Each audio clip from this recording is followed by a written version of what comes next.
everyone.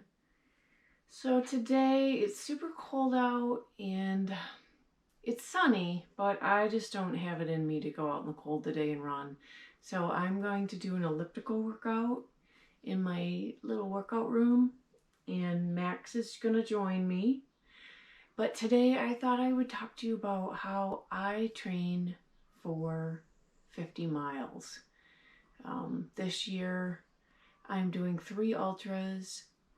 The first one is at the end of July, the Matahe 56. And the second one is around Labor Day. And that one is a 12-hour race. And I should get between 45 and 50 miles at that one, I hope. And then my last race of the season is 100K at Mines of Spain. And I think that's 60-something miles. So I'm going to tell you how I am training for 50 miles, basically, is what these races are. And I have 3 races, and I'm hoping that the third one will be my best one. They're all about a month or so apart, and it's perfect. I can use the first 2 as training for the last one. And I do think that the last one will be the most difficult. It's the longest. The terrain, I think, is the roughest with rocks, and it has the most climbing in it, vertical gain. So I do think that will be the hardest race. So as I work out today, I'm going to tell you how I train for 50 miles. So in the past, I have done strength training and speed work and all of that for training when I'm training for an ultra. But this year I'm amping it up a little bit. I'm being more consistent with my weight training, and I am doing dumbbell work 3 times a week. And hopefully I can continue this even in when the training months get a little harder. But when you're running so much in those later months, it is kind of hard to find the time sometimes for this extra work. So I'm going to make sure that I spend a lot of time in January, February, March, and April in strength training. So I know you want to get petted, but I have to do my weights, bud.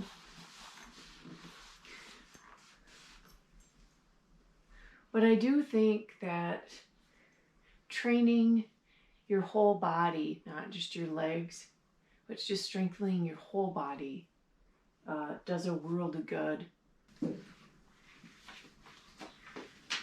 Don't you wish that you could have a dog working out with you? Max, why don't you go lay on your pillow? Another thing I think is really important for ultra training is core work and balance work. When you're out on the trails, balance work just helps your core and your ankles and all those little muscles.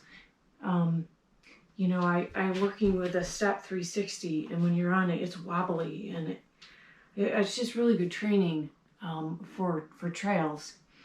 I think I heard ultra runner Sage Canada say that he does balance work when he brushes his teeth. He'll stand on one leg, and I did that for a while, but yeah, now I'm just doing a lot of balance work on this wobbly step 360. And yeah, just a deadlift. Plus this feels really good because it's a good stretch.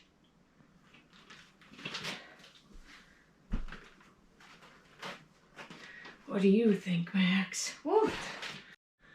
And Russian twists on the 360 is excellent ab work.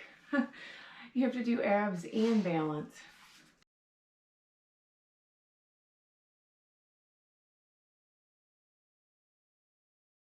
Whew. And don't forget to do your crunches.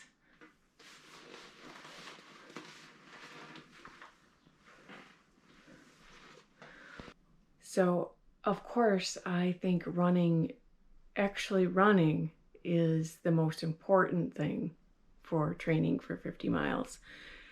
But when the weather is in the negatives, like today and the last few weeks, I'm not beating myself up by running inside, or actually not running, ellipticaling inside. This gives you the same motion as running, but you are not getting the pounding on your joints like running does. And I do feel this is a good way to cross train without all that pounding, and it saves your knees and somewhat, but it's not as good of a workout as running.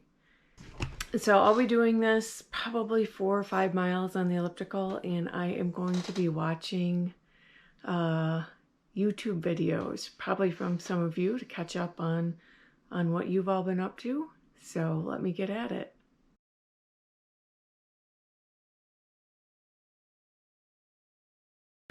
I'm about 2.7 in, sweating like crazy. Had to let the dog out. I'm on my 3rd YouTube video. Got some good entertaining stuff out there. I've talked a lot already about cross training and different exercises I'm doing to train for my 50-mile ultra runs. But obviously the biggest component to training for a 50-mile ultra run is actually running. And I do have a running training plan. It's very loose. It's something that I came up with myself. I have read a lot of books, and I've gone through a lot of other people's training plans, and I've come up with something that works for me. And after I'm done talking here, I'll put that at the end of the video, what my training plan is. And it's a very loose plan. Right now I have it monthly. The longest run I should have each month, the mileages per month, and some of the challenges during the month. So a very loose plan. Towards the end of my training, my first ultra race is in July. Those last few months, I will probably write out how much I want to train each week and what the runs are. My biggest rule is to have 3 weeks that have 50 or more miles per week of training in them. And then my longest runs should be in the 25 to 30 mile range. Last year, my longest run before the Matahe run was a 27-mile run. So yes, 3 weeks with mileage that is at least 50 miles and 3 long runs that are 25 miles or more. All through the 7 months of training until my first 50-mile race, I'm going to gradually be building up the miles, and that way, hopefully, I won't get injured. And then with all the cross training and building up of muscles in my body, that will also hopefully help stave off running injuries. Something that I think is important is to train on terrain that you will be running on, and sometimes this just isn't possible. But for the Matahe run, actually a lot of it is on grass and pretty hard packed trail. It does have a lot of hills, and there are just not a ton of hills where I live, but I will get some hill training in at there's a park nearby that has a lot of hills, Newton Hills, so I'll be training there. But I do have a half-mile loop that goes around our property and pasture, and that is on gravel and grass, and I actually very much enjoy running this half-mile loop. It sounds boring, but that will give me very good training for the Mater Dei run. Another thing that I think is important is to train for walking. Last year, I walked a 10-mile stretch during the Mater Dei race. That was when my knee did not feel very good. And then miraculously, towards the end of the race, the knee started feeling better. It might have been because the temperatures were getting cooler. I don't know. But I could run the last half of the race, or the last part of the race. But when you walk, you use different muscles than when you run. So I incorporate training for walking in my training for ultras. So I might do something like walk half a mile and run half a mile, or run a quarter mile, walk a quarter mile, or run 3/4 of a mile, walk half a mile, or walk up the hills and run on the flats, something like that. But I do get a lot of walking training in, and I think that's beneficial. For someone like me, that I'm not going to win the race, and I do want to do the best that I can do, but I'm not going to be running the entire race. If it is a hot race, then it is good to train in heat.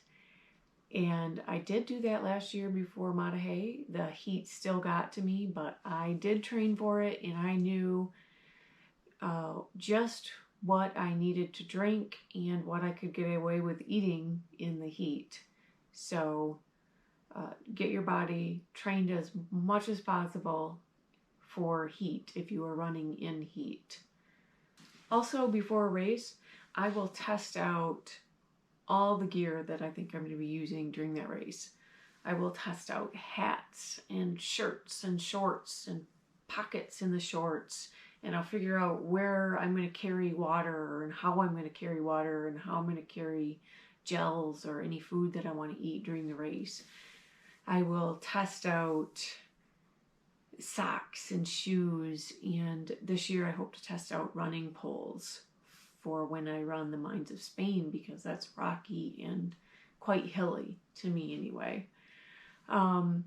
So I test everything out, and come race day I know what works and I know what doesn't, and then I don't have any surprises on that day.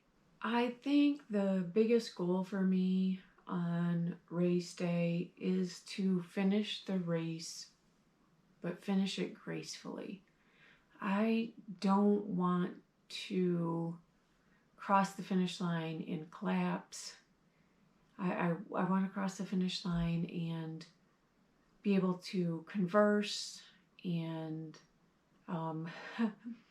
not need to go to the hospital or anything like that.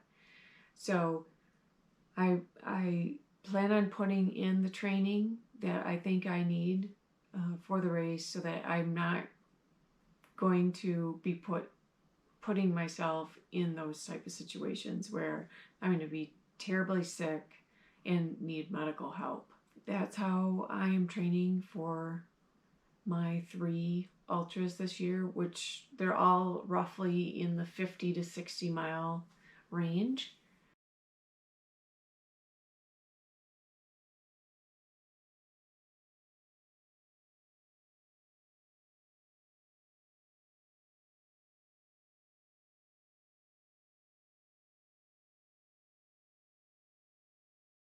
Thank you for watching. I hope you enjoyed the video. I would be very interested in anything that I might have missed, any tips that you might have to give me, because I am all ears. I'm always watching all of your videos and coming up with training ideas and all sorts of ideas for myself. So I appreciate any and all advice that you might have. So thanks again for watching, and I will see you in the next video. What do you think, Max?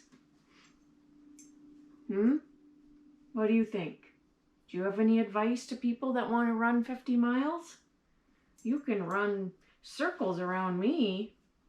Maybe we should just all be dogs. And then we could run really fast and never get tired. Would that be your advice, Max? Just be a dog? Yeah.